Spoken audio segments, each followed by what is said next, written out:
எல்லாருக்கும் வணக்கங்க. நாம் இன்றைக்கி டியூட்ஸ் ஃபார் அக்ரோலக்ஸ் 80 ப்ராஃபிலைன் பற்றி தான் நாம் இன்றைக்கி வந்துட்டு பார்க்க போகிறோம். இந்த டிராக்டர் வந்துட்டு பார்த்திங்கன்னா அப்படியே சும்மா பெருசாக இருக்குதுங்க, சும்மா பிரம்மாண்டமாக இருக்குது. இந்த டிராக்டர் வந்துட்டு நம்ம உழவுக்கு யூஸ் பண்ணும் போது நல்லாயிருக்கும் அப்படிங்கிற மாதிரி, பெர்ஃபார்மன்ஸ் சூப்பராக இருக்கும். ஏன்னா 80 HP இருக்குது அப்படிங்கிற மாதிரி சொல்லியிருக்காங்க. இது டிராக்டர் இவங்க வந்துட்டு பார்த்திங்கன்னா மேலே டாப்பே வந்துட்டு டிஃப்ரெண்ட்டாக போட்டிருக்காங்க. இது வந்துட்டு ஆத்தூர் சைடு தான் இந்த மாதிரி டாப்பு மேக்ஸிமம் போடுவாங்களாங்க. நம்ம வந்துட்டு இது அதிகமாக பார்க்க முடியாதுங்க. டிராக்டர் பாருங்களேன், இந்த மாதிரி டாப்லாம் போட்டிருந்தா வந்துட்டு டிராக்டரே எவ்வளோ இதாக ரொம்ப பெருசாக தெரியுது பாருங்கள். அது இல்லாமல் சேஃப்டி அப்படின்னு சொல்கிறாங்க. இது வந்துட்டு இந்த டாப்பு போட்டிருக்கிறதுனால டிராக்டர் உருண்டாலோ இல்லை வரப்பேறமோ சைடில் சாஞ்சிட்டாலோ உள்ளார இருக்கிற ஆளுக்கு எதுவுமே ஆகாதாங்க. ஏன்னா 4 சைடு 4 எல்லாங்கில் நிறுத்தியிருக்காங்க. மேலே வந்துட்டு பார்த்திங்கன்னா எல்லாம் உள்ளார பாருங்களேன் எப்படி டாப் எப்படி இருக்குதுன்னு, சும்மா அப்படியே ஒரு கார் மாதிரி இருக்குதுங்க. இங்கே லைட்டு செட்டிங்ஸ்லாம் பார்த்தீங்கன்னா அப்படியே இவங்க ஃபுல்லாக செட் பண்ணியிருக்காங்க. உள்ளார ஃபேனு பார்த்தீங்கன்னா நம்ம பார்த்தீங்களா இவ்வளோ பெரிய ஃபேன் வந்துட்டு எந்த வண்டியிலையும் வந்துட்டு மேக்ஸிமம் வச்சுருக்க மாட்டாங்க. இவங்க வந்துட்டு இது 12 வோல்ட் ஃபேனாமாங்க. 12 வோல்ட் ஃபேனுங்கிறதுனால டேரெக்டாக வந்துட்டு பேட்டரியிலே நம்ம கனெக்ஷன் கொடுத்துக்கலாம். இதுக்காக தனியாக அட்டாச்மெண்ட் எதுவும் வைக்க தேவையில்ல. அதாவது இந்த 240 வோல்ட்டுக்காக மாட்டுவாங்க இல்லைங்க, அதெல்லாம் தேவையில்லையாமாங்க.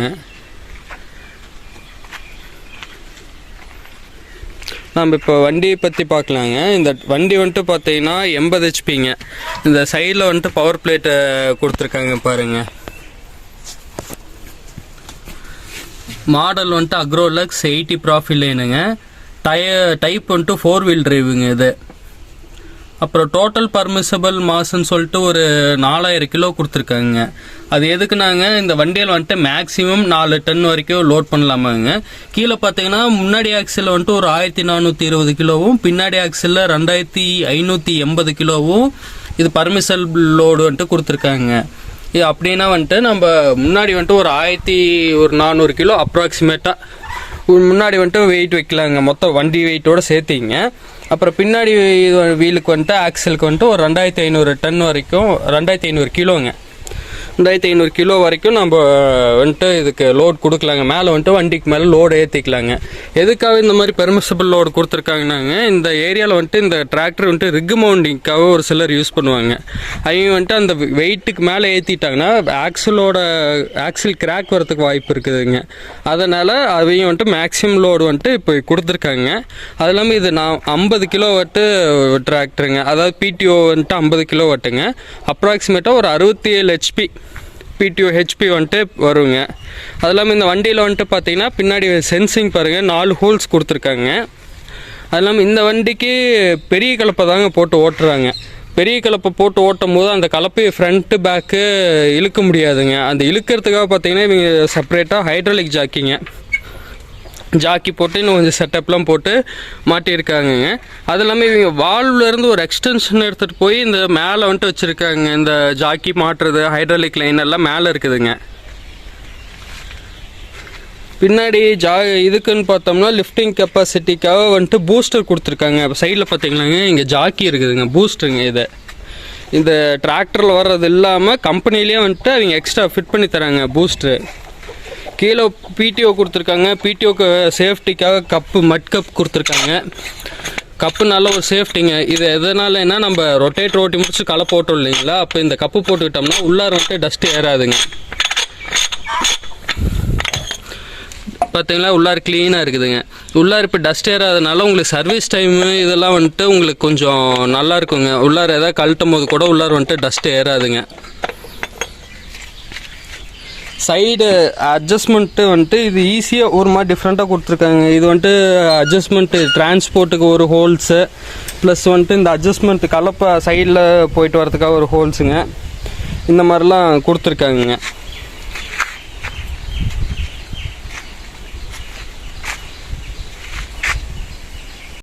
அடுத்தது நாம் வந்துட்டுங்க இந்த டயர் சைஸ்லாம் பார்க்கலாங்க. இந்த பேக் டயர் பார்த்தீங்கன்னா கிட்டத்தட்ட 16.9க்கு 30ங்க.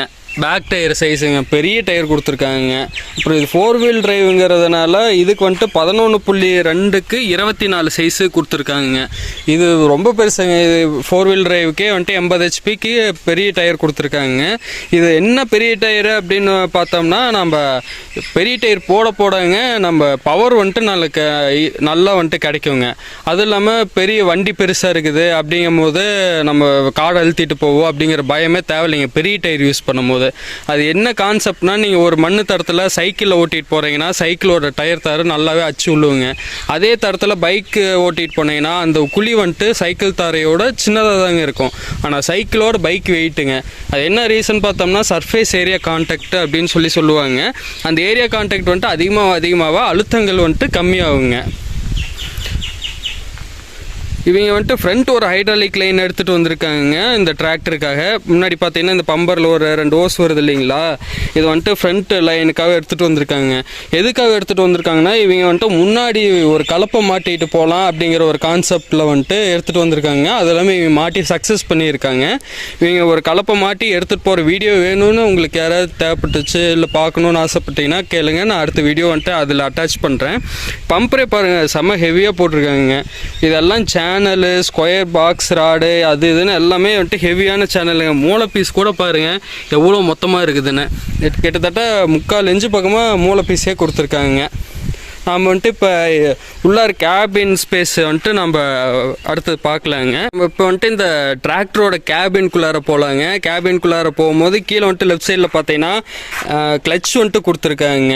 இது கிட்டத்தட்ட வந்துட்டு டிராக்டர் கேபின்னே சொல்ல முடியாதுங்க. நீங்களே பாருங்கள் எவ்வளோ வந்துட்டு ஸ்பேஸியாக ப்ளஸ் வந்துட்டு எவ்வளோ சூப்பராக பண்ணியிருக்காங்கன்னு. அடுத்தது வந்துட்டு உள்ளார ஏறினோடனே நான் வந்துட்டு சீட்டில் வந்துட்டு உட்கார போகிறோம் அப்படின்னா வந்துட்டு ரைட் சைடில் பாருங்கள், இது வந்துட்டு ஆக்சிலரேட்டருங்க, ஹேண்ட் ஆக்சிலரேட்டரு. உள்ளார வந்துட்டு இன்ஸ்ட்ருமெண்டேஷன் கிளஸ்டர் வந்துட்டு பார்த்தீங்கன்னா லெஃப்ட் சைடு ஃபஸ்ட்டு வந்துட்டு பெட்ரோல் மீட்ருங்க, ஆர்பிஎம் மீட்ரு, அப்புறம் ஹீட்டுக்குங்க. கீழே வந்துட்டு பார்த்தீங்கன்னா indicator, battery indicator, oil indicator, BDO, அப்புறம் பார்க்கிங் பிரேக்குங்க. அடுத்து வந்துட்டு நம்ம லைட்டுக்கான இண்டிகேட்டர் இதெல்லாம் கொடுத்துருக்காங்க.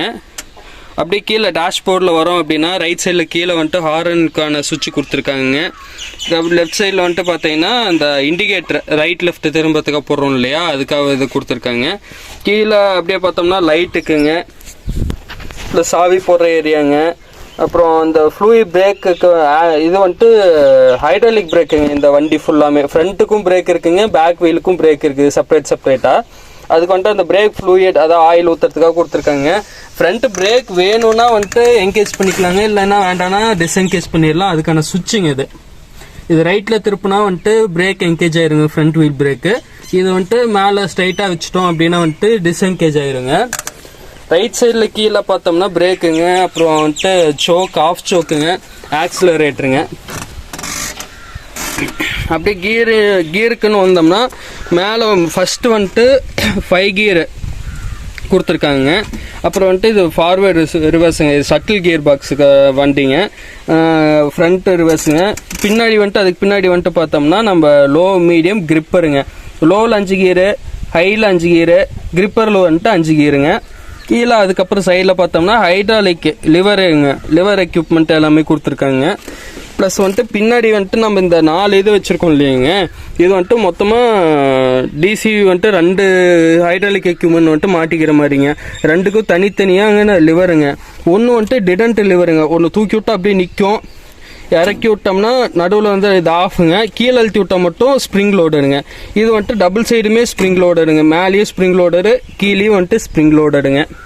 ப்ளஸ் இது வந்துட்டு லூப்ரிகேஷன் சார்ட்டுங்க. இந்த வண்டிக்கு எங்கெங்கெல்லாம் வந்துட்டு கிரீஸ் அடிக்கணும், ஒரு வண்டி ஓடனா கிரீஸிங் லூப்ரிகேஷன் வந்துட்டு ரொம்ப முக்கியங்க. அந்த சார்ட் வந்துட்டு பார்த்தீங்கன்னா டிரைவருக்கு அப்படியே ரைட் சைட்லேயே கொடுத்துருக்காங்க. இது ஒரு நல்ல விஷயங்க. எதுக்காகனா நம்ம வந்துட்டு ஒரு டிரைவர் ஏறணும்னு வந்துட்டு இதை பார்த்துட்டு இன்றைக்கி வந்துட்டு நம்ம வந்துட்டு ஒரு 50 மணி நேரம் ஓட்டிட்டோம், நம்ம வந்துட்டு கிரீஸ் அடிக்கலை அப்படின்னு பார்த்து ஒரு ஞாபகம் வருங்க ரைட் சைடில் கொடுத்ததுனாலங்க. அதே லெஃப்ட் சைடில் கீழே பார்த்தோம்னாங்க இந்த 4 வீல் டிரைவ் 2 வீல் டிரைவ் என்கேஜிங்க்கான லிவருங்க. அடுத்தது பிடிஓ கிளச்சுங்க. பிடிஓ கிளச் பார்த்தீங்களாங்க, இப்படி கொடுத்துருக்காங்க. நம்ம காரில் வந்துட்டு ஹேண்ட் பிரேக் போடுற மாதிரி கொடுத்துருக்காங்க. இப்படி தூக்கி விட்டு இதை இழுத்து விட்டுங்க, அதுக்கப்புறம் தான் பிடிஓ வந்துட்டு என்கேஜ் பண்ணுங்க. இதில் பிடிஓ இன்னொரு ஸ்பெஷாலிட்டி என்னன்னா இது 540ம் 1000ம் கொடுத்துருக்காங்க. 540 தான், 540 540 தாங்க மேக்ஸிமம் கொடுப்பாங்க. இது 80 HP வண்டிக்கிறனால 540ம் 1000ம் கொடுத்துருக்காங்க. 1000 RPMல இதில் பிடிஓ ஓடுங்க. இதை வந்துட்டு நம்ம இப்படி என்கேஜ் பண்ணி விட்டுங்க. அதுக்கப்புறம் வந்துட்டு பிடிஓ கிளச் வந்துட்டு ரிலீஸ் பண்ணோம்னா, கிளச் ரிலீஸ் பண்ணாதாங்க பிடிஓ ஓட ஆரம்பிக்கும். அதேமாதிரி பிடிஓ நிறுத்தணுன்னாலும் நம்ம வந்துட்டு கிளச்சை வந்துட்டு என்கேஜ் பண்ணிட்டுங்க, நியூட்ரல் பண்ணிட்டுங்க, அதுக்கப்புறம் நம்ம கீழே இறக்கி விட்டோம்னா வந்துட்டு இதாயிருங்க. இது எப்படி நம்ம வந்துட்டு பார்க்கறது நம்மளுக்கு தெரியாது அப்படிங்கிறதுக்காக பார்த்தீங்கன்னா டேஷ்போர்டில் வந்துட்டு இதுக்கான இது எல்லாமே கொடுத்துருக்காங்க. இப்போ பார்த்தீங்கன்னா பிடி வந்துட்டு டிஸ்என்கேஜில் இருக்குதுங்க. இப்போ நான் வந்துட்டு என்கேஜ் பண்ணுறேங்க. இப்போ பாருங்கள், இந்த சைட் கீழே பார்த்தீங்களா பிடிஓன்னு சொல்லிட்டு ஒரு லைட்டு ஒன்று எரியுது. இந்த பிடிஓ வந்துட்டு இந்த கிளச்சுக்காக தாங்க. பிடிஓ என்கேஜ் பண்ணிட்டேங்க. அடுத்தது வந்துட்டு நம்ம 5000க்கு வந்துட்டு இப்போ போட்டிருக்கோங்க பிடிஓ என்கேஜ் பண்ணோன்னு நெக்ஸ்ட் வந்துட்டு பார்த்தீங்கன்னா இங்கே பிடிஓக்கான லைட்டு வந்துட்டு எரியுதுங்க. இந்த வண்டியில் இன்னொரு ஸ்பெஷாலிட்டி என்ன அப்படின்னு பார்த்தோம்னா, பிடிஓவோ இல்லை வந்துட்டு பிடிஓ கிளச்சோ வந்துட்டு என்கேஜில் இருக்கும்போது பார்த்தீங்கன்னா வண்டி ஸ்டார்ட் ஆகாதுங்க. பிடிஓ ஓடிட்டு ஆஃப் பண்ணிட்டோம், ஓடிட்டே இருக்கும்போது ஆஃப் பண்ணிட்டோம்னாலும் பிடிஓ என்கேஜில் இருந்ததுன்னா வண்டி ஸ்டார்ட் ஆகாதுங்க. அதே மாதிரி வந்துட்டு பார்த்தீங்கன்னா இது அந்த 4th 5th கியர் கொண்டு போகாமல் இந்த வண்டி வந்துட்டு ஸ்டார்ட் ஆகாதுங்க. அதாவது எதுக்காக கொடுத்துருக்காங்கன்னா, இந்த சின்ன குழந்தைங்களாம் இருக்காங்க இல்லைங்க, அவங்களாம் வந்துட்டு இந்த வண்டி ஸ்டார்ட் பண்ணணும்னு நினச்சா ஸ்டார்ட் ஆகாதுங்க. ஏன்னா இப்போ வந்துட்டு நான் சாவி போட்டு காமிக்கிறேன் பாருங்கள், வண்டி வந்துட்டு ஸ்டார்ட் ஆகாதுங்க. இதே வந்துட்டு இந்த கியரை இந்த ரைட் சைடு கொண்டு போனோம்னா இந்த 4th 5th இருக்கிற அந்த சென்டரை கொண்டுட்டு போயிட்டுங்க, அதுக்கப்புறம் வந்துட்டு வண்டி ஸ்டார்ட் பண்ணால் தாங்க ஸ்டார்ட் ஆகும். அது வரைக்கும் வந்துட்டு வண்டி ஸ்டார்ட் ஆகாதுங்க. இது வந்துட்டு இப்போ ஆஃப் பண்ணுறதுக்கு ஆஃப் சோக்குங்க கீழே கொடுத்துருக்காங்க நம்மளுக்கு ரைட் சைடில் கீழே. இது ஒரு நல்ல சிஸ்டங்க. தெரியாத ஒரு சின்ன குழந்தைங்களோ வந்துட்டு இல்லை இப்போ தெரியாத வண்டி ஓட்ட தெரியாதவங்க வந்துட்டு ஸ்டார்ட் பண்ணணும்னு நினச்சா இந்த வண்டி வந்துட்டு ஸ்டார்ட் பண்ண முடியாதுங்க. இந்த விஷயம் தெரியாமல் ஸ்டார்ட் பண்ண முடியாதுங்க. நெக்ஸ்ட் வந்துட்டு நம்ம இந்த என்ஜின்லாம் பார்க்கலாங்க. கீழே ஓப்பன் பட்டன் வந்துட்டு பார்த்தீங்கன்னா கீழே கொடுத்துருக்காங்க. Front bonnet open button. இப்படி ஓப்பன் பண்ணோன்னே முன்னாடி வந்துட்டு ஏர் ஃபில்ட்ருங்க, பின்னாடி ரேடியேட்ரு, அப்புறம் வந்துட்டு அதுக்கு முன்னாடி வந்துட்டு பார்த்தோம்னா இந்த டர்போ இன்டர்கூலர் வந்துட்டு கொடுத்துருக்காங்க. பேட்ரி வந்துட்டு முன்னாடி கொடுத்துருக்காங்க. பேட்ரி முன்னாடி கொடுக்குறதெல்லாம் பார்த்தீங்கன்னா ஒரு ஃப்ரண்ட் வெயிட் மாதிரி ஆக்ட் ஆகுங்க. இது வந்துட்டு 4 சிலிண்டரு வண்டிங்க. இதில் இன்னொரு பெனிஃபிட் என்னன்னா, 4 சிலிண்டரு ஹெட்டுமே வந்துட்டு தனித்தனி ஹெட்டுங்க. நடுவில் வந்துட்டு கேப் இருக்கும். ஒரு ஹெட்டு வேலை செய்யணுன்னாலும் ஒரு ஹெட்டை மட்டும் தனியாக கழட்டிக்கலாங்க. அது இல்லாமல் இது கவர்னர் டைப் பம்புங்க. அது என்ன கவர்னர் டைப் பம்பு அப்படின்னு பார்த்தோம்னா ஒரு நல்ல ஒரு பெனிஃபிட்டுங்க. இந்த கவர்னர் டைப் பம்ப் இருக்கிறதுனால என்னன்னா டீசல் வந்துட்டு கம்மியாக தான் குடிக்கும். அதாவது லோடுக்கு தகுந்த டீசல் தான் உள்ளார தள்ளுங்க. அதே கொஞ்சம் ஆர்பிஎம் குறைச்சி வச்சுட்டு லோடு ஃபுல்லாக கொடுத்தோம்னா டீசல் இருக்கல்லே அதிகமாக குடிச்சிருங்க.